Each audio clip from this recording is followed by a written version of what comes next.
અમદાવાદની સાબરમતી નદીમાં વાસણા બેરેજમાંથી પાણી છોડવામાં આવતા નદી કાંઠાના ગામના ખેડૂતોને શાકભાજીના પાકમાં મોટું નુકસાન થયું છે, જેનો અંદાજે 25 લાખ રૂપિયાનો આંક લગાવવામાં આવ્યો છે.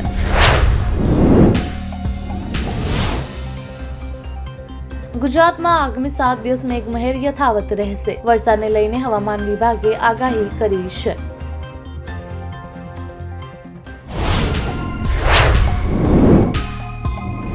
ગુજરાતના સ્ટેટ મોનિટરિંગ સેલ દ્વારા રાજ્યભરમાં ચલાવવામાં આવેલી ડ્રગ વિરોધી મુહિમ હેઠળ એક મોટી કાર્યવાહી હાથ ધરવામાં આવી છે. સુરતમાં એમડી ડ્રગ્સનું ઉત્પાદન કરતી ફેક્ટરી પર દરોડા પાડીને તેને ઝડપી પાડવામાં આવી. અમદાવાદમાં ગુજરાત CID ક્રાઇમના CI સેલ દ્વારા વટામણ ધોળકા હાઈવે પર નેસડા ગામ નજીક એક મોટી કાર્યવાહી હાથ ધરવામાં આવી છે.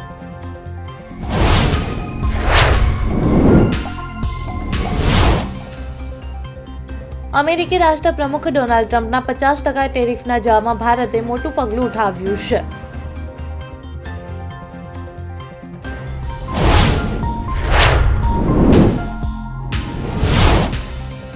અગ્રણી IT અને TCSએ તાજેતરમાં કરેલી છટણી બાદ હવે ભારતમાં ચાલુ વર્ષમાં અત્યાર સુધીનો સૌથી મોટો ઓફિસ લીઝ સોદો કર્યો છે.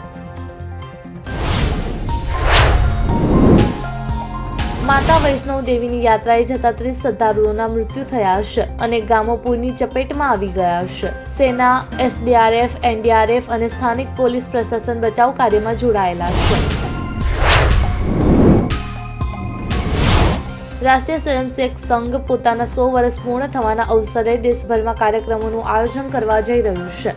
આની શરૂઆત મંગળવારે 26 ઓગસ્ટ દિલ્હીથી થઈ હતી.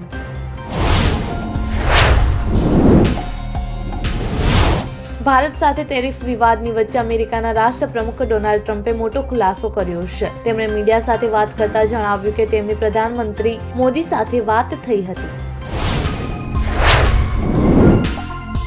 મુકેશ અંબાણી અને નીતા અંબાણીના નાના પુત્ર અનંત અંબાણી અને પત્ની રાધિકા મર્ચન્ટ સાથે તેમના મુંબઈ સ્થિત ઘર એન્ટાલિયા ગણપતિ બાપાનું ભવ્ય સ્વાગત કર્યું હતું, જેના ફોટા અને વિડીયો સોશિયલ મીડિયા પર છવાયેલા છે.